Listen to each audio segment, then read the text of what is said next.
Hey everyone, welcome back. The something went wrong error is a common Tinder system issue and can be fixed easily. Here's how. First of all, check your internet connection. Try switching between Wi Fi and mobile data.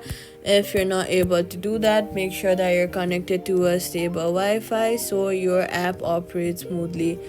After that, you're going to go ahead and disable any VPNs if you're using them. VPNs often trigger this error. Then go ahead and log out of your Tinder account and then log back in.